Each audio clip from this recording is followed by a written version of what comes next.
ایوار باش بینرین هجا و خوشتوی بینرین بادینان ساد بینرین ایوارا بادینان خوشحالین جارکادی امو هنگشتین فکودو جبوی پیشکش کرنا برنامه هوای روزانه ایوارا بادینان بینران وکو هین زانن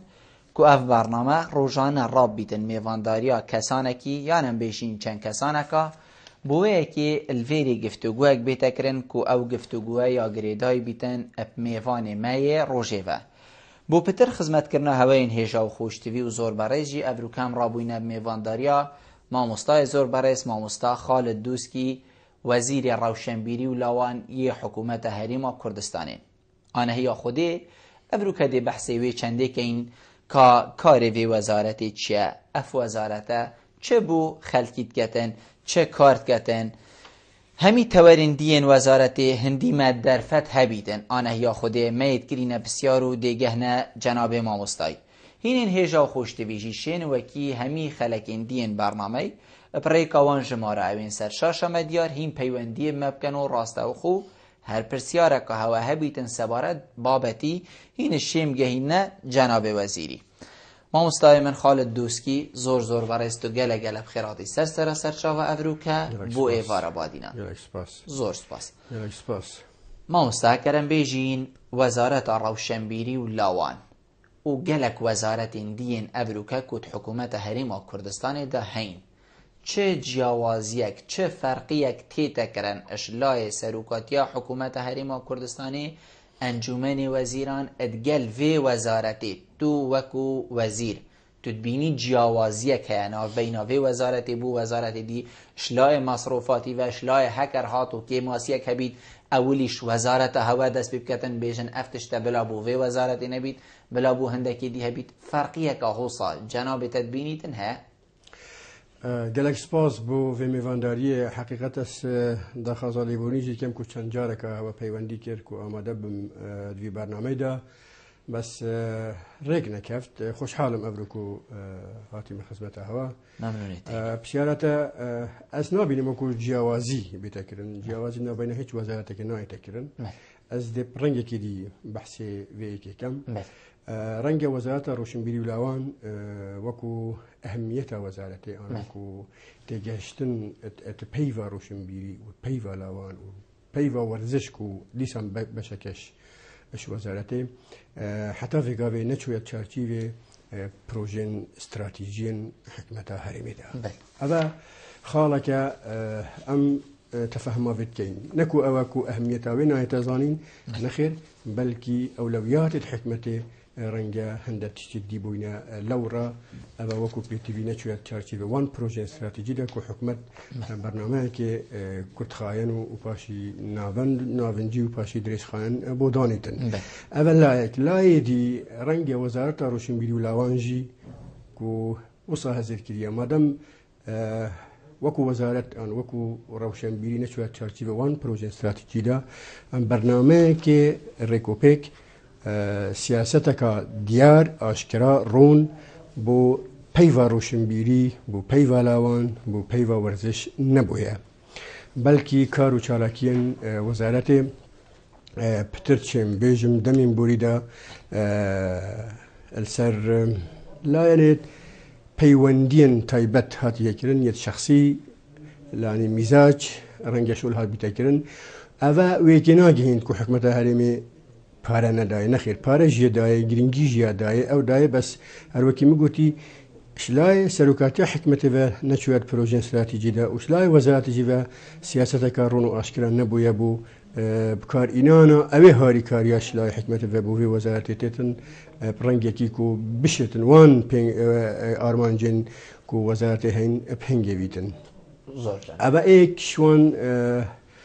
خالانه کو حتی بگاوی أهميتها في وزارة النهات يديتن أهميتها وجد زفير بوي كيكو روشنبيري أجد تحكي روشنبيري وان هرس سكترين بخوفر جيت روشنبيري ورزش لاوان روشنبيري مروف دمي جدايق بيت هرش بشيتي زارويتي بي تي في روشنبيري وحتى مال آوائل الدنيا يتكت بي تي في بي يعني همي بوارين جياني دا بي تي في روشنبيري وروشنبي وبيجين تويجا روشنبي ديسان تويجا كبربلاوة برفرها تويجا كهردو رجزة بخوفر جريتن تويجا كبدفو أزمانة تويجا كطموحة تويجا كياب حركات تويجا كدفيت أو تشتت سريبيدا بهنجيفيد تويجا كبرفرها جي ديسان لاو أجرام سحكيني لاو دیسان اوجی توجه که برفره اگر تو سحکه جواکی کردستانی رنگه جواکی که لاو بیتا پیش چاف جبرکو معدلی جیانا مروفی هرما کردستان دا ان ویده برده نگله که بلنده زی خلق زی مال آوایت کتن و پتر وکو عمر گنجاتی رنگه پیو دیار بیتن کو دیسان اوجی توجه که گلک برفره و بربلاوه و اگر تو سحکه ورزشی جی دیسان توجه که برفره و بربلاف پیوهات گریدان و گرینگیا ورزشی جهانی رنگ ودانه و الهرم کردستانی جیابوی و خلقی که گلک پیوهات گریدان یعنی اگر نمونه که بینیم سر ورزشی که اهمیت آوید ناف خلقی دا چوابویا دم دست پیکا هاتنا داعش و شر داعش و هیرشن و بسر الهرم کردستانی اتوی دمی دا اولمپیاتت او كاس العالم هبو البرازيل يعني اف ملاحظتها تاكن اف تبينتها تاكن كو اتسر نبونا موشيرات سر جرانيا بانزينيرات سر هاتنا داعش رات سر شر بيشمرجي رات سر فان همي اريشان را سبيده دا بحثي فان اريشا تاكن حتى ساعه حفت ايباري ساعه حفت ايباري دا سحكي باشرن كردستاني همي بيدنجن وجات الجهه كي شعبي لنا باجيركي ان جهه كي ان ناف مالا ان شيخانه كي ان الفان قهوه خانه كون بون افهمي اريشا جبرت انه متابعه وسهندي بك كيش فريق دبت يعني قصدم جو ياخذني تشيكو تويجه كبرفره یا پیوهات گریدان و گرینگی که برفره جایی اگر توان هر سه تویجان هم روشن بیرو هم لاو هم ورزش تو پیگره گریدی یعنی ارشم بجمتا پتره گلک پترش نیوا جواکی کردستانی اگر صدا هفته هشتی جنه بیتن رنگا تیتا کرن یعنی وزارت روشن بیری پرانیا جواکی کردی ارشم بجم قوت گریدن بس الديفو براني والديفو اركيوي او جرينجي بينات يدان من قوتة تجبر كو نبويا بروجيك استراتيجي حكمتي ووزارتي برنامج وسياستك واضح نبويا بو فان هرسيكا جبر هندي او كاريتات نكرن او هاريكاريا بو في وزارتي هات يكرن برنجي كيني هات يكرن كو اوي خدمتا مبفيت عن وزارتي بفيت عن حكمتي بفيت بهنجي بيتن بله جناب وزیری اوه پتر ام بیجینش 22 ساله سر حکمرانی هریما کردستان راد بورن کنگی ده افتشته برو واجی بید اوه ویگا ویگو جناب تا لیگازن دید کد کنگی ده ولی هیتن که هم وزارت جی رول خوبید که بو حکومت دیار کد که ویتن هین بوی شیوی هاریم بکن و هم سروکات یا حکومتی جی بینید که اف وزارته وکی جناب تا گوتی یعنی پیدا بونا مروفی و حتی مرنا مروفی یا فره پتر گرنگی بی بدادن چنکو مروف وید مروفه که روشن بیر بید کنگی دی اف آخفتنه اف گوتنه دی برو واجیبن دی پتر پیتا بدادن وکو ولاتین پیش کفتی وکو ولاتین کو ابروکل جیهانی کو خوب هزد بینن بلکو گرنگی که زیده تر گلک اپ وزارتین وکی وزارتا کو جناب تلی وزیرت بینن کنگی دی افتشته چی بیتن دفع از نابجم 22 سال از دی بحثی 2003 کم کو بودجا هرمی وکو بودجا کرکو پیکر کدانان شوری دست بکم راستا من بدايتي قلت كو نشوت تشارشي بين بروجي استراتيجي دا أبجي أم دفيد جهين إيكي شنكي أولويات الحكمة هند تشتديبون أولويات الحكمة حكمة هريما كردستان هريما كاكافل بو هريما كاويران بو هريما بو شلاي أبوري وزعيف بو هريما بو شلاي پروردي و گلك لاواز بو شلاي خويندنا بلند و شلاي تندرستي و أهمية وجرينجدان حكمة بتر بوفان شو كو حقيقة أو حقيقة بيها كو أذا بتر ضرورا بو مروفي توي حالتي دا شلاي ديجي عندك خدمة جزاريتهن ضرورا في بينك وكي آبا وكي كهرباء وكي أبيها كو دا جانا مروفي بيبتشتن يعني أم أسبخو كو شخصي وأمجد في إكيد جهين كو حكمتي بوشي أبنكي يشكي أولويات حكمتي أذا بوينها و بله پشتیوان چند ساله شیعه اگر تو سحکی هرما کردستانی فرقی که گلک یاب خوبه گرتی شلای آوادانی و شلای پشکردنی و شلای آبوری و شلای جیاره خلکی و شلای پیوندین هرمی الگل در و فرقی که گلک یاب خوبه گرتی و إدي أوتوماتيكي جارك دي وكنت بحث كري دي أهميتها بزفريكتا فشلاي دي جيفا أو وزارة حطابقة بهاتنا كرن مثلا دما أشوي ما وزارة من بسيار كري مودي كابون سياسة وزارة بينن سبارة روشنبيري ولاوان كاتشيا وتمشي سياسة مين يعني وزارة سياستك واضح نبو يبو روشنبيري جبر هندي أي كامبينغابا مدى صابتية دارتنا وي سياستي بو آية وزارة روشنبيري حكومة هرم كردستاني سياستها برانبري روشنبيري چیه سياستها برانبري لاوان چیه سياستها برانبري ورزشي چیه ام في مرحلة ده تقريبا أنا متجهش نقونا دوما هي وكي درافتكي ما يحاضر كري جاجبيني ما وسطا جاجبينم درافتكي ما يحاضر كري ما إن يتجي برانيا روشنبيرين هرم كردستاني برانيا ركخراو نافندين لاون كردستاني كنت بيافي لاوان داشول كان وبرانيا ورزجوانين كردستاني ام بسبورين ورزشي ام اوي بروجي اوي سياسة اوي ديدو يا وزارة بوان فريكين بريكو بيتا بسنتين همش لاي وزارة بو همش لاي سروكاتي انجمني وزيران و داكو برانيا وان كسان بجدار بنتدا اگر كماسيك تبينك هبيتن دا سر إضافة كان وهميجي بجدار من في سياسة دا چونكي ما وصا سحكريه وكي بداية متابعة سكريك ووزارة روشنبيري برانيا خلقي هرمي خوبر جريتن ما بباشا برانيا خلقي جي اتوان سي سكتران دا بجدار بن دارتنا وي برنامج وي سياسة دا أبا وزارة دا تريجيتن واز بهيفي ما دي سر جريت ودي ايتا پسند كرن شلاي انجمني وزيران وجفادي ايتا پسند كرن ودي بيتا وكي دسبيكا شوري روشنبيري ولاوان ورزش اش دسبيكا كاركي يه ركخستي كاركي برنامج كري كاركي كرد بين ودير بين كاركي برفرحتر كاركو هندك ارمان شاد بنا دسين شان كرن كو وزارة بشتن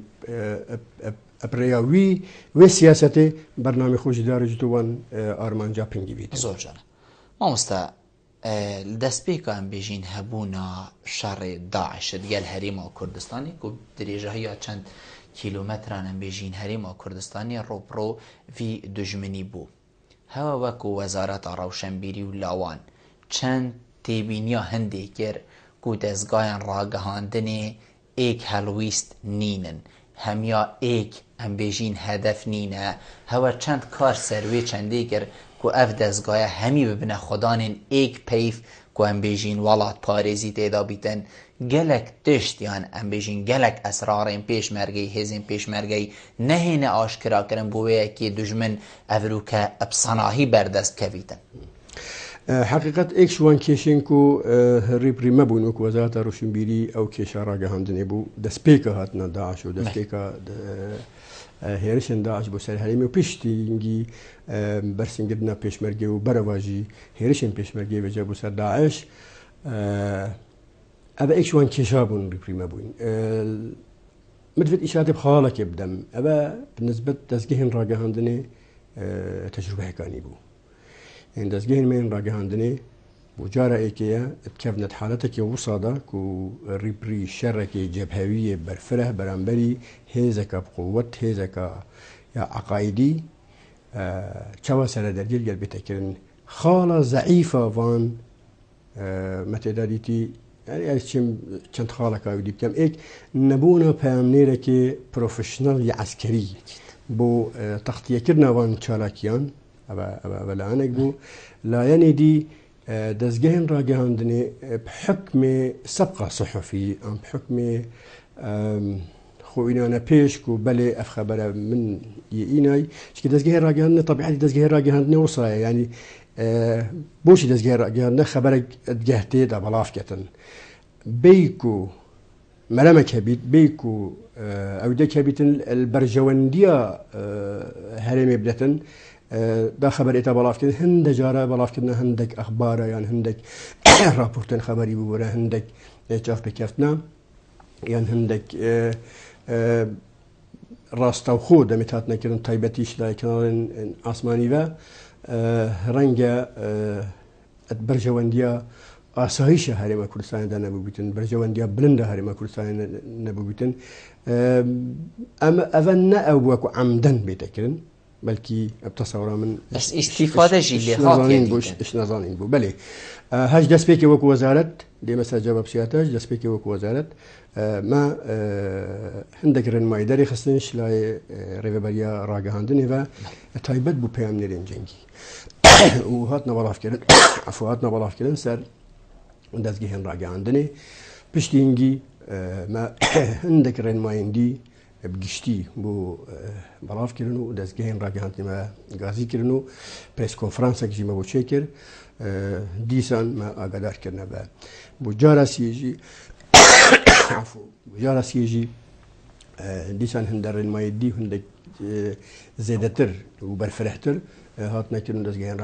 ڕاگەهاندنێ هاتنە ئاگادارکردن بەێ ڕاستە ئەم نەشین وەکی مەڤە ئەم کۆنتترۆلکەین بەس پێشچوونەکە باش خۆڤەدیت و هێدی ئەو کەنە ڕاگەهاندنێژی پتر هەست مەسئولیەتی کرد ژبەرک و خاڵێکم وت ئیشارەتێ پێ بدەم دەستگەهێن ڕاگەهاندنێن هەرێمە کوردستانی دەستگەهێن سەربەخۆنە ڕێی دەربڕین یا ئازادە یعنی هیچ یاسایەک نینێک و بشەی ڕێکێ ڕادەربرینی ببری کە تا یاسامە هەبیتن یاسا ڕۆژنامەوانیە ئەو ژی نەک دێڕێکی لێگیری بەلکودی جزایدەی مامۆستا ئەvە باشە هۆسایانی و هەر ئێکیشمەل دەبخۆ ئازاد بیتن هەر تشتێ وێتن بێژیت بە تشتێکێ باشە نه ینی ئازادیەکی سنوورێت خۆیت هەین ئەکیت بەس ئەم وەکو وەزارەت وەکو حکومەتجی مە پێ باشە ئازادی هەبیتن دیت و مەودای ئازادی بەرفرەکەی باشە بەس ئەم بشین هێدی بێ ئازادی ڕێک بخین و سنوورێکی بۆدانین و پێنگاف بەرەفندێ چن هەم ئەو تەفاهەمان ناوبەینا حکومەتی و دەستگەهێن ڕاگەهاندنە باشترا لێ تێتن و مە پێتیڤی پندەیە پتر نزیکی دەستگەهێن ڕاگەهاندنی ببین پتر دانوستاندنا بکەین داکو هەر دولات ئێکۆ دبگەهێن چکی مەسئولیەت یا هەردوولایە و ئەستوێ باوەڕێ دامەک و ئەم دەگەهینە اتفاقەکە باش و پتر بەرژەوەندیە ئاسایشە هەرێمی دابیت و پتر بەرژەوەندیە بلندە هەرێما کوردستانی دابیتن مامۆستا هەوە وەزارەتە هەوە ئەتگەل وەزارەتە پێشمەرگەی چه لێک نێزیک بوونە چه هەفگرتنێک هەیە سەبارەت دەرئێخستنە ڕێنمایە یان ئەم بێژین نەچوونە پەیامنێرە بۆ هەمی جهە یعنی گەلک کەس ئەمە میێڤان کرینە فێری دەبێژن ڤیا بیتن وەزارەتە ڕەوشەنبیری هەماهەنگیت گەل وەزارەتە پێشمەرگەی هەندێک ناف هەبن فلان کەناڵ بلا هەندە پەیامنێر تنێ هەبن یان وەختی تشتێک دەرکەبیتن ئەم بێژین 24 دەمژمێر چوون وەزارەتە ڕەوشەنبیری ئەتگەل وەزارەتە پێشمەرگەی ئەم بێژین پرەیس کۆنفرانسێک هەبیتن هەندە دەمژمێرە پرەیس کۆنفرانسێک هەبیت بۆ هەمی دەستگاهێن ڕاگەهاندنی ئێک وێنە هەبیت بۆ هەمی دەستگاهێن ڕاگەهاندنی ئێک زانیاری هەبیت بۆ وەیەکی ئەمل ڤاشاشیا قورتال ببین تبینی ئەvە چەند تشتێکی درستە یعنی ئەف هەماهەنگیە کار هەبیتن تشتێکی وسا بێتەکردن باشتر نابیتنش دەرێخستنە ڕێنما جارێک دووسێ و پێگیری پێدەکردن ئەو ڕێنماییان مەبەحسکرین و هاتنێکین چەند جارەکە بۆ دەستگەهێن ڕاگەهاندنی و پەیامنێرێن وان حقیقت هەماهەنگی گەل وەزارەتە نافخۆ و گەل وەزارەتە پێشمەرگی پڕنیشتن گفتوگۆکردن گەلوانی هاتیەکردن یعنی ئەو ژیت مۆزوعی دابوونە و بتەفاهم بووە و ئەف پێشنیارەتە بەحسکری و ئێک مەزدەر هەبیتن بەێ ئەو ژی هاتیەکردن حتا دەستشاکردنا پەیامنێراژی حتا گازندەش وەزارەتە پێشمەرگەی هاتیەکردن و بۆچی ڕێکت دەتا هەمی پەیامنێرە لازم هەندێک پەیامنێرە ئەم بۆچی هەندە جهاتی لێ بچتە وان جها لازم نەهێریتن ئەبەژێت هاتنەکردن ڕاستە تەمامی نهاتێک کۆنتترۆلکردن و ئەم نەشینە ئەوی مەزدەرێ گرتیە خەبەری بکەین بەس وتن ئینشاءڵڵا ئەوژی دێ زۆر جێبجێبی جەنابی وەزیری تو ئاخفتنێن خۆدا بێژی وەزارەتە ڕەوشەنبیری وەرزشی و لاوان یعنی بەلکو گەلک وەزارەتە تنێ ناوێک هەیە و کارل سەر ملێنوانە گەلێکی قورسە کارێ تو نابینیە پترش وەزارەتێکیان بێژین دوو بەلکو حتا سێ و تو وەختیژیدا بەلکو دەمێن بەرێ بەلکو ئەوە وەزارەتین جودا جودا بووینە ینی وەزارەتە ڕەوشەنبیری هەبووە وەرزش و لاوانژی تایەکێ دیە جودا بووە هەفگرتنە ڤ هەردوو وەزارەتە بوو ئێک چەند بارگەرانیەکە دی چێکریە بو وزارت هوا و ام بيجين بارسنگی کادی چکریه کو کار هوا وکی ام بيجين بری پریوانه چیتن یعنی تو بیجی باشتر خو ثابتن سبارت گرتنا وان وزارت يعني بكهات حكمة شو سحت هندك وان سكترا يهيدي وزارتك بودانيتن يهيدي دستاك بودانيتن يهيدي رهبريك اجتي بودانيتن اف سياسي ما بحسكين روشن بيري لاوانو ورزش يعني اگر بحثي روشن بيري بكين روشن بيري الجلك وزارة الجلك دولته وزارتك سربخوة وزارة الثقافة الجلك ولا تجي رنج بناغي وزارة روشن بيري نبيتن وزارة روشن بيري بس دزجاج روشن بيري هي حكمة نحن ما يدزجيد كتن سياسة روشن بيري ولاتي يدزجيه ردت كبيتن هندك ولاتا دا وزارتك هندك ولاتا دا لاوان وزارته هندك لاوان ولاتا دا ورزشتني وزارتك هندك ورزشو لاوان وزارتك أبا همي الديف نيرينا حكمتي بوان سكترا كاتشواتي تكرن از وبارجراني نابينم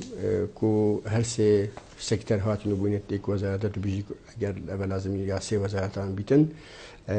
بس هكون بداية بحث كري اگر بيتو تا برنامه هبيد بروشن بيري اگر بيتو تا برنامه هبيد بورزش اگر بيتو تا برنامه هبيد بولاوان دي شغل تجلك بصامه بريفشيد الزفرين بونا سياستك واضح بونا بلانك بونا برنامج أبي بارجرانية شد كتن چونكي اگر مثلا بيجين ورزش وزارتك بيت آن رهبريكا گشتي بيت لاوان وزارتك بيت آن رهبريكا گشتي بيتن اگر برنامج روشنبيري وزارتك بيت آن رهبريكا گشتي بيت اگر برنامج باش وسياستك واضح وبلانك ديار كريتنا بيتن دباري تجلك جنام بيتن جناب وزيري بلكو في قافي قيرانك شبوا قيران ام بيجين يا امكو ام بيجين عبوري ودارایی چند کارتی کرنا خو الهوا کریا وكو وزارت کو کار هوا ام بيجين شل ببيتن بدرسته های ریوانه چیتن چالاکی کیم ببین ام بيجين بلكو گلک تشتین دی بینه دای خستن گلک سنترا کارتی کرن لی حال بیت کرن تأثیر یعنی بيجين کارتی کرنا کا ایک سرب کار هوا و دیار بوا بله اكيد اف قيرانا داريا هاتي نبس سر وزارة روشنبيري بس همي جملة جياني يتحكمت هرمي كردستان يتجرتين ايك شوانا وزارة روشنبيري بلاوانا بلي اشتمت سرهدانا في قيرانا وحتى في قابي وزارة روشنبيري اب اركي خو نرابويا كو بشيت او سياسة ويهي او برنامج ويهي جيب كت بله جلك شالاكي يتحكنا راوستاندن سر أستي وزارته وجلك شالاكي يتحكنا راوستان سر أستي باريس جهانجي او شالاكي عم فيستيفال مازن از بحث كم بس سر أستي ريبرين جشتي الباريس جهان چل دهوكي وچل هبليري وچل جرميان وسليمانية حتى يا تركمان وسريانية جي السر أستي فان ريبريا بالنخير شالاكي تحت نكرن بس شالاكين بچيك نل أستي بي تي في بوينة مثلا دي دهوكي نمونه بوتينم أبي فترة شوي بتر رنجي جرينجيا وان بو هندي بو هاتنا وان آوارا چيكرنا تيمان بو رنج خالايكي أو بو بيتن دي چواجل كان بو يخلقي رولي هواجي تيدا هبويا بلي بهزاران كاس الجوان آواران هاتنا وكو ريبريبون بو ريبابريا گشتيا روشنبيري ومسؤول بوينش چند هزار كسكا كو بلهين بيتي بيهين هم جيبو پیدا كن جلقابو پیدا كن خارنبو پیدا كن اوا اشلاي جيان ومعيشته باش لا يدي جيبه لازم تتيمان درسكي بچت ناف بچي كدواندا بچت ناف جن كدواندا بچت ناف ظلامين واندا بچت ناف لاون جنجل واندا وهندك رنشناج القلب كي وهندك سيمينار اجيبو بكي مجيل بكي دا شوي حالة درونية خراب دركبن بله اركي خوي ديتي وكاركي باجي كري هم ربابريا گشتيا دهوكي وهميا سرياني وهميا تركماني وهميا هفليري وهميا جرميانو وهميا سليمانية في جوين احيا دورك باشي ديتي اوا سرباري هندك چالاكي ين بچيك ين هنري وين روشنبيري وين ورزشي وين يلاون اتهات نكرن بس حقيقة نل أستي بي تي في بوينا وأم الهيفينكو أفقيرانا دارائي بزيتين دم تمام ببيتن أكيد يبدو ماهيات وتصاوي داينا نزيج يبدو ماهيات جارك دي وزارة مجيب هر سيكترين خو بدي كتسركار وشالكين خو زور جانا جناب وزيري السر أستي هريما كردستاني وأم بيجين باريس جهاد هو كيشي گەلک جه ئاڤاهەی هەنێک و ناف لێ هاتیەدانان سنتەرێن ڕەوشەنبیری ئەوە سنتەرێن ڕەوشەنبیری و شمێژەهەژی ئەف سنتەرە هەین چەند خزمەتە ڕەوشەنبیریە کوردی گریە و ببیتە دەرگەهێک بوو پێشڤە چۆنە هەزر و بیرێن خەلکی دوتبینی خزمەتگریە یانژی ئەوە و خەلکت بێژیت بەلکو جادە دەبیژ دەست بۆ چی بێ چەندی گەیمە جەنابێتە بژن ئەف سنتەرە تنێ ئەون و کارێن حەزبی ئەدوا سنتەرادا بێنە ڕێڤە برن جەنابێتە چاوت بینی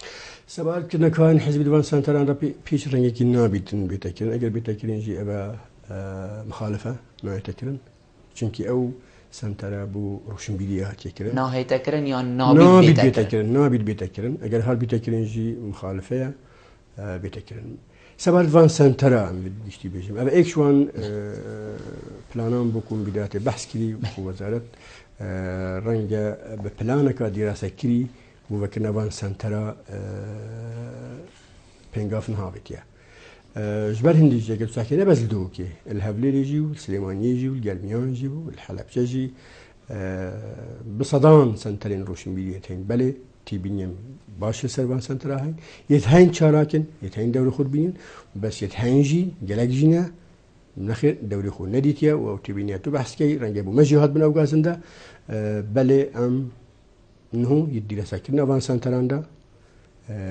رنجل نزی کنفرانسا بوبکین هر پارێزگایەکی گەلێک سنتەرێت هەین ئەهدافێن وان ئەیکن ئەرمانجین وان ئەیکن گەلێک سنتەرێت هەین نزیکی ئەیکن گەلێک سنتەرێت هەین حتى شلای جغرافی و نزیکی ئەیکن حتى توزيع أو هندجة خلاتيات ده هاي مثلا هربون من اللي بيجي مسيمي درك حتى تدخل في شغابو ده شيء سنترك روشن بيلينينا بينما رنجل سنتري باجري سنتري باجري دو كل دجرك هرجرك كي مثلا سنترك بيتن يعني قصدم شو ببلاني يا وزارتي يا هاتيدانان وأم دي دراسة كين كونفرنسا كين إن شاء الله وان سنترانجي اللي حكين شنكي فيجا في أو سنتر هم بصالك بشي أف قيران الديار بوي رنجة بتر بله بتر أشكرا بوكا شنكو بوجبونا هاي تفرقين بوجبونا هاي تفرقين ويتكتنا بمبارجراني كا مازن جيفا قالك شو أنجي كرينا وبارجراني سر حكمته جبال هندي دفيت بزيتين دم أف كيشا سنترا بتشارة سالكين نبس يا سنترا وكو وزارة ما لجناك جا بيكيناي مبيداتشوني هم بهيكلي تنظيمية وزارتي وريفبريان جشتي شلاي ريفبريان يعني وزارة روشنبيري إكشوان وزارة نكو بترين ريفبريان هين إكشوان وزارتنا بترين ريفبريان بونا ريفبريه أرككي جرانا سر حكمتي إكشوان فرمان برد بيتن واحدة حسابي فيت بودجت فيت واحدة حسابي فيت مدير فيت جيجر آواهيد فيت أبد بهمي جلك تجدون وبار جرانيك وجلك شوان ريفبريه جي حقيقة نزيكي ايكن يعني تلشي دواب كايك تلشي سياب كايك تلشي هندك شعباب وكي تلشي بس او سياسة بري هنجي هات يكرن بري بحسن صالك كم رنجا ايكتيو بارتي وكو هردو حزب دويدا بجدار بوبن جبر في ايكي انه ام توي برنامج داينكو ام هيدي هم ريبرين وزارة كيمكن وان سنتران بشين خاري هم فرنك خانة دا بشين خاري بشين وزارة خوب كين وزارة كا بشيكو بختو جوانو كيم ترين كاس باشترين چالاكي بكين زور جناب وزيري هم دهي ناز دفرا بادينان ادبيجن خلقي في دفريد بيجدني دفرا بادينان دبيجن غدرة الدفرا بادينان هات يكرن اش روی ام بیجین همی روی جیانیفه اش ام بیجین بحثی وزارتا روشنبیری و لوانشی بکیم تو چاوت بینی تو بینی جیاوازیه که اناف بین هولیری و سلیمانی ادگل دهوکی فرقیه که واسه و هکر هبید جنابیتا چه پلانه که بویه که که اف فرقیه نمینیتن السر دستیتا افتشته ببیتا عدالتك افتشته بتشبير كرن نبس رئاسة وزارة روشنبيري بلكي رئاسة همي وزارة ياتي كن أزد إك نمونة متأين بو برسباتا درس بونا في أزمة دماهية هاتنا داعش وجريانا آواران بو هرما كردستان تايبتي برف باريزگاه دوكي سەرۆکاتی حکوومەتش گەل وەزیرم پەیوەندیدا سەردانە دهۆکێکردن چەند ڕۆژێکال دهۆکێمان و هەندێک کۆمبینن بچیک یەن سەرۆکاتی ئەنجومەنی وەزیران دهۆکی هاتنەکردن بۆ ڕیپریبوونە وێ ئەزمێ هەمیە شەڕی و هەم هاتنەوان ئاواران کاچەوان چارەسەرکەی پشتی ڤەگەڕیانەوان کۆمبوونە ئەنجومەنی وەزیران هاتەکردن بەلێت کۆمبوونێدا هاتە بەحسکردن کە دهۆک شەمیلایە بە هاتیە پشتگو هاوێتن ئەبەت کۆمبوونە ئەنجومەنی وەزیراندا ئەvە گوتنە مامۆستا هات بەل نانە يعني زانين يعني شنيكا زانين بلي شني زانين بلي هاتي كرن ووعد هذا دان كو ايدي شنو باج بات همي او جديده او بشگو حافظنا باريزگاه هادو كي نيتكر بل تا چه پلانك هيا كو افتشتن امينيتن جنابتا پلانك هيا داريتي كو افتشتل ام بيجين سر دستي وزارتاتا پينگاوا ايكي بيتن بو ايكي كو افتشتن امينيتن ويندجي جاول جنابتا بكن پلانا من ئەوە بۆ ئەگەر مەقسەدە بەس پارێزگا دووکی بۆ بەهدینان بۆ پارێزگەها دووکی کو ئەو فەرقیە نەبینیتە پارێزگا دووکێ وەکێمی پارێزگە هێندیژی ئەشلای ڕەوشەنبیری بەشلای هونەری بەشلای وەرزشێ بەشلای لاوان بە توش بۆ هاوێتینە وەزارەتە مە گشتی گەلک کێماسیەت هەین نەبەس دووکێل هەولێری ژیایی سلێمانی ژیایی سلێمانی پایتەختی ڕۆشنبیریە ڕەنگەوە هیچ هۆڕێن پێتیوی لێ نەبن کو توپشی کۆنسێرتێکی لێ بکەی هەڵەبجە یا بۆیە پارێزگە مساعدانەوەی کرد هۆڵەکە و ساڵێنی نەجبلی ئەوە مونومنتێ نەبیتن کو توپشی چالەکیەکە هۆنەری ئانیا ڕۆشنبیری لێ بکەی هەولێر پایتەختی هەرێمەیە وەکو پێتیوی هۆڵ لێنین بۆ ئەنجامدانا چالەکین ڕۆشنبیری و چالەکین وەرزشی و چالەکین لاوان دووکژی ئێکشوانە ئەو کێماسیەن تێنەکردن دووکێ چ پێتیویە مرکزی پارێزگا دووکێ و پاشیل قەزاژی و پاشیل ناحیاژی و پاشیل کۆمەڵگاژی ئەوە پێتیوی بیت نەبەس بۆ دووکێ بۆ پاشی ڕێندیش دێکێ زۆر جارێ مامۆستا الپارێزگەها دووکێ حتا vêgavê duhok xudana xwe êk hola sînemayê jînîne serdemên berêda belkû hebû holek hebû ew hola jî em bêjîn belkû qeba em bêjîn cihê wê jî gelekî biçîk bû lê vêgavê ew jî nema tu nebûna holê bû çi vedgerînî erê em bêjîn xemsariya êkil dîf êkit em bêjîn xolên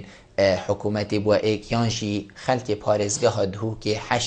vî cûrê hunerî naket naçîte holêt sînemayê pîte pê nadet nahêlîtin xêzana wî et rojekê da biçîte vaciha bû çi tu vedgerîne veyan jî em bêjîn evel ser milên kertê taybet pê diviye hol bêne çêkirin film dema tê te pexişkirin bêjîn yê beramberekê wergirît û xelkek dê qest ketê سەبات سینەما و هۆڵە و ئەویدیا ڕاستە ینی نەبەس دووکێ کرد و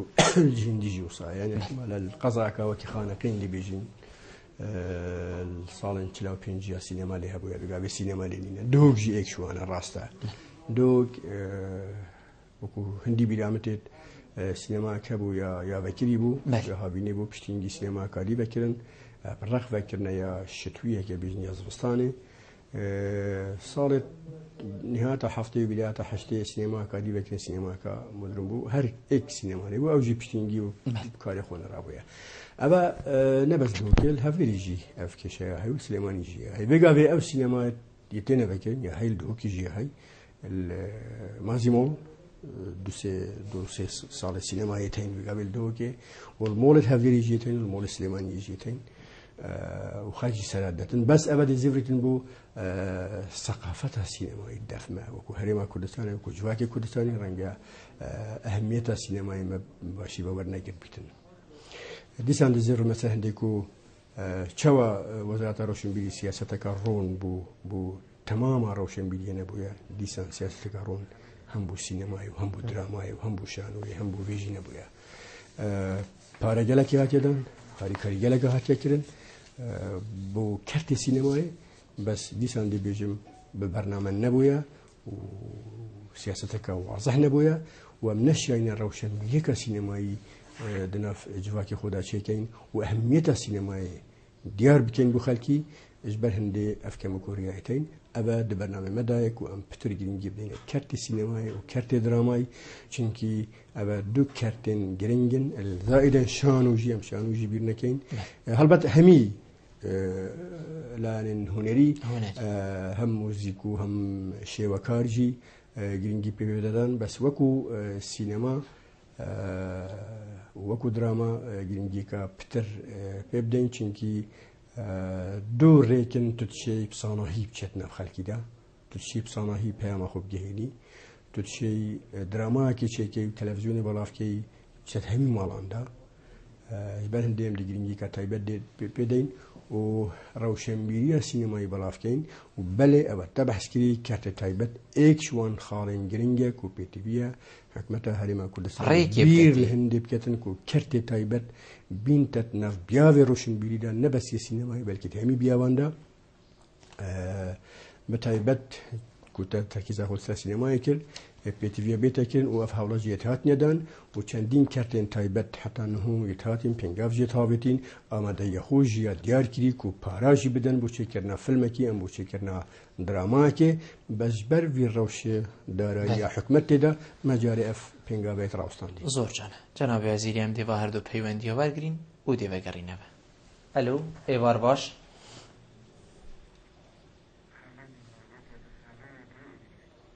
کاک خەلیل ئێوار باش ئێوار باش کاک خەلیل کەرەمکە. ئەلو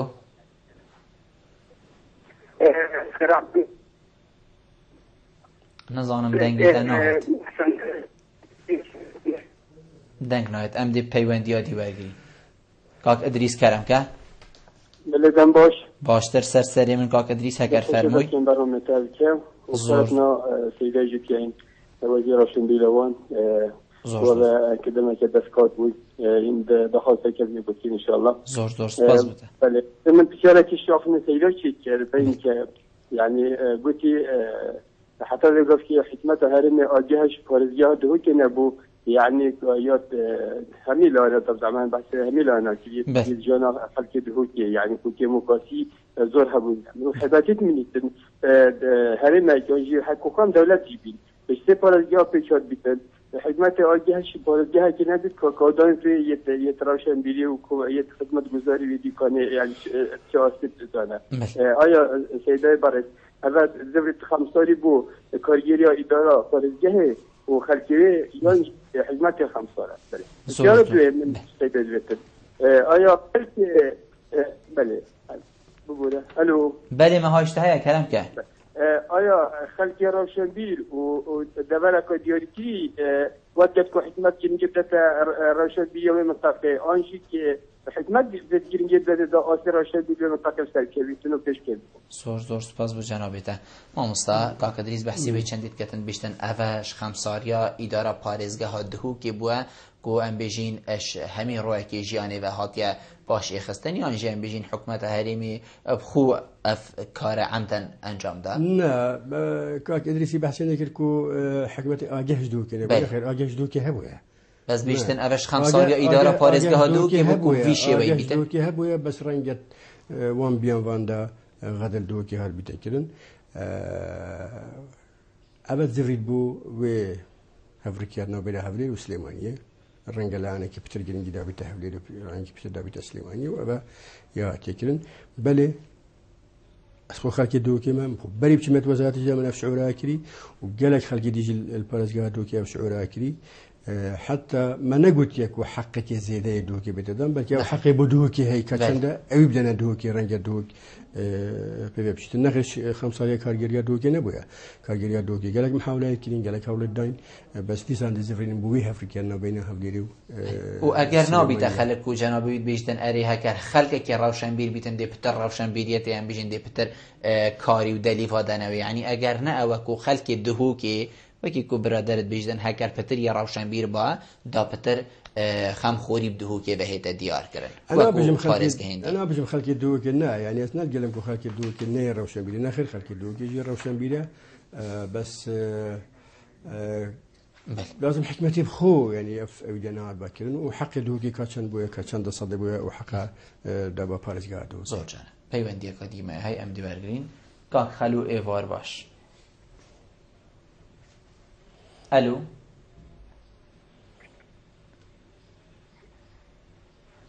کاک خلو هکر کرم کی نظام دەنگی کاک خەلووی نهایت ئەس باوەریمە کە ئەم بێژین چ ئەگەر بووە مال سەر هێلی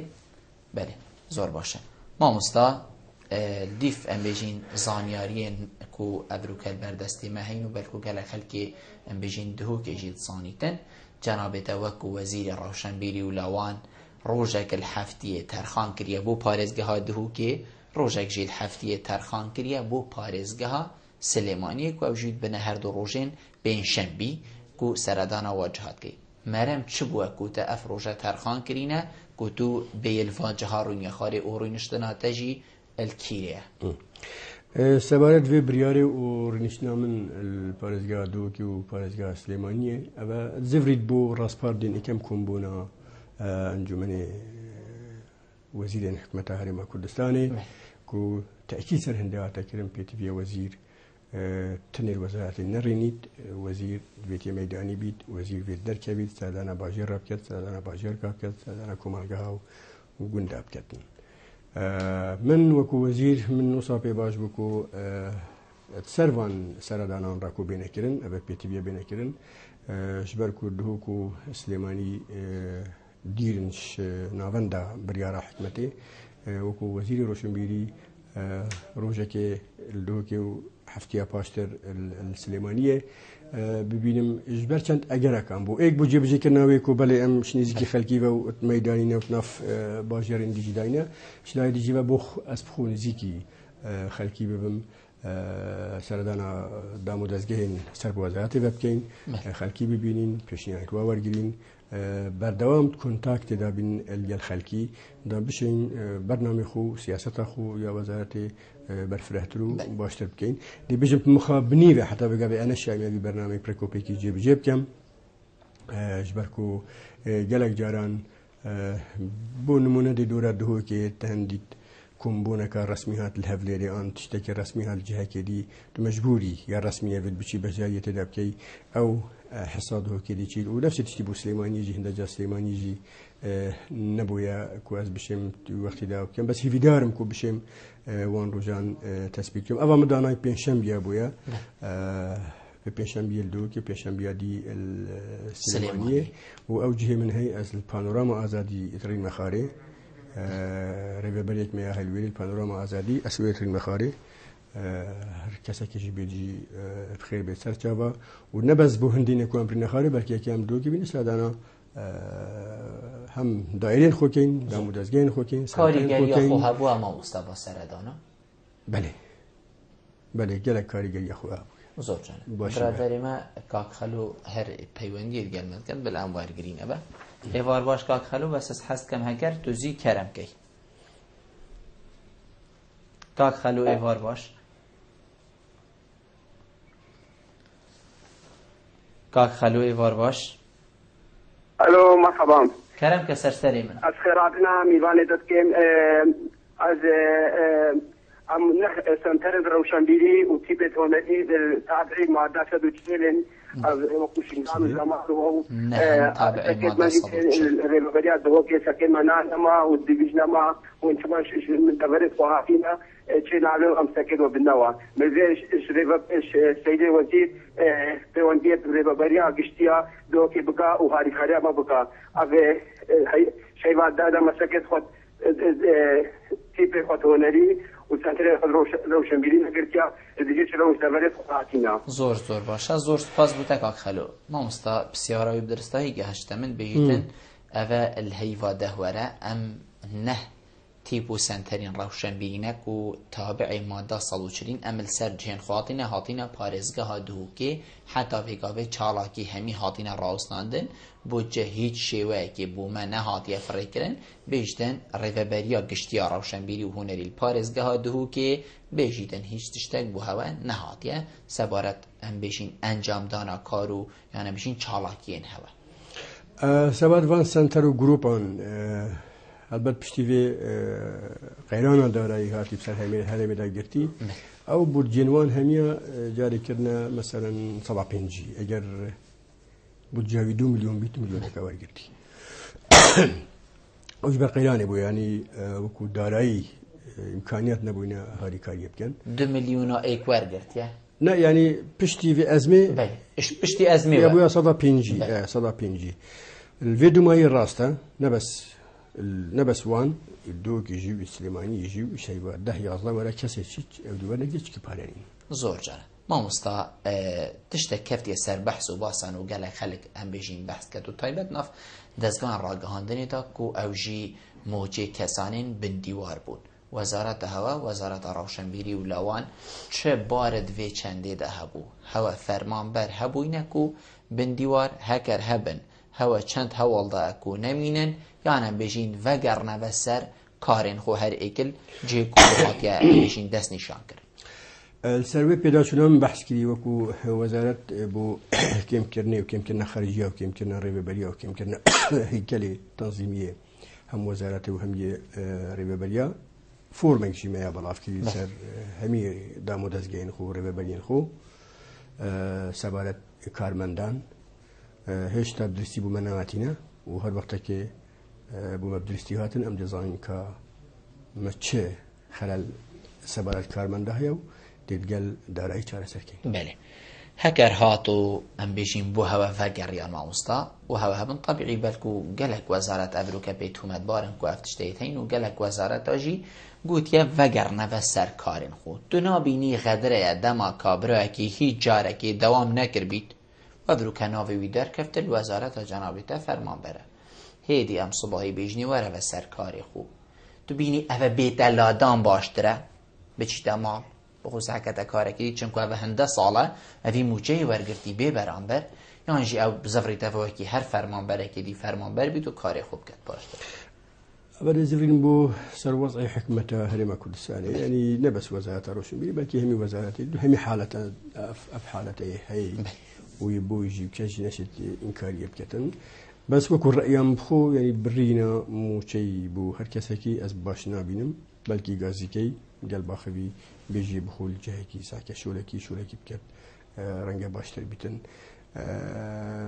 احتمال هاي جا تبحث كلكو أبا كان دا أف خالتيها كلي بس بلكي بشتي ودي تشيب بيت شي إنسان أو تشيب بيت إنه إصلاح كنا مروي از بش مكانك باشه زور جنا ما مصلا سبارت ام بيجين هر چند فيا بام برينو كجي اف بسيارة جهان با جنابته اللي از بينم جالك ضرورية لو ما بيت هر بهين با جنابته سبارت دراما ايكو افروكا اتشاشين مه راگهاندنی دا جالك بشيوه كي برفرد دراما بياني جه خو كريا حقيقت و بينرجي الخو كوم كريا هین وکو وزارت روشنبیری و لاوان چند کار سروی چندی کلیه کو دراما نافخویی هبیتن پنجو و دست ماین کردی بیف دیار بن جروکین کردی ناوا راگهاندنی مدا دیار بن بوچی دیا ترکی بیتن یا بیجین صینی و کوری و حتی دیمای بیتن هوا چند کار کلیه بو بی چندی جاری روشنبیری اسنا بینیم مثلا هر ملتک تنه تركيز سر خوب كتر كوت ناف خودا لركي بيتن بس تركيز هر هيجي بالكو دراما دا جالك على واضح هر ملتكي بي تي في روشن بيريا ملتين دي بي تي في بجهورين وقالوا روشن بيريا دنا بين ملتان دا وكاريجري كايجابي جي اي وهاتنا وان درامان بو هرما كردستان اسبكاركي خراب نابينم شكي قلت سحكي ولاتين عربي جي نفسي تشتيو ولاتين تركي جي نفسي تشتيو ولاتين همي عدا دسحكي هر أوروبا دسحكي الفرنسا رنجلي كيم فيلم الفرنسي بيني أكثر ولا فيلم أمريكي بيني عندي شيء بريطانيا دي فيلم الفرنسي بيني عندي شيء أفكر لك طبيعية أو لغورة ثقافة البجنة بين ملتان دا بيبكارك قال لك طبيعي بينهم بس نابروكا وان كاريجريكا إيجابية بيتن بسر إيجابية تتيني أبا خالك يكو مجد تركيز ساكم احتمالات هند كان دار رنجا خالك سلبي هبو بيتن عن سلب شلانك نيجاتيفا كاريجري سر جواكي كربيدن از سر بزرمي يا دو زفرين بو هند بله ديسان ديجريدم روشا سينما ايبا كو دراما و سينما و شانو هشتا يا هرما كردستان يا كردي نجهشتي وي استي كو بشير بشتات ناف خلقي دا وخلق متابعيت كات و اف درامايت هات نكرينجي نل سر آستی پی تی وی بوینه جبر هندی جی پشوازی که گرم اشلای خلکی به نهاتی کردن وجا چشلای ناواروکی ببید چشلای هنری ببی چشلای منگیری ببی چشلای خراجی و نزانم وان چشلا ببیتن لاوازی تیده هبویا بله دو برنامه دا مکن بحث کری همو کو سینما همو کو دراما همو کو شانو ام گرینگی که تایبت ببدین جار اکم تشت ام روشن بیدیا وان بلاف کن یا دویشنی که کاری بکن کو ام بشین نه بس ناف خدا بلکه ام بشین سینما خو دراما خو شانو خو بس ناف خوشی در بخینو برف ولات اندی زور مامۆستا دائما بەرەو دیمەهایی کە بچیت هەکە جەنابێتە پەیوەکە دیمایە هەبیتن شتێت فەرمووت گەلێک سپاس بۆ هەوا بۆ وێ دەلیڤێ و وێ چاپێکەفتنێ مامۆستا و زۆر بەڕێز خالد دۆستی وەزیرە ڕەوشەنبیری و لەوان یە حکوومەت هەرێمە کوردستانی زۆر سپاس بوو جەنابێتە کوتابر و کەمێوان بووی گەلمە ڕۆنیشتلت گەلتە جێ سەرفەرازی و سەربەلەندی زۆر سپاس بەلێ بینەرن هێژا و خۆشتوی بێ چەندێم گەشتنە دیمەهایی کە خەلەکە ئابرووکە یا بەڕامی هەوەیە ڕۆژانە ئێوارە بادینان هیڤیان منەوە ئەمشیاوین پیچە خزمەتە هەوەین هێژا و خۆشتوی بکەین تا هەموو هین و خەلەکە کادیاوی بەڕامەی ژێر چاودێریە خودای مازن دابن بخاترەوە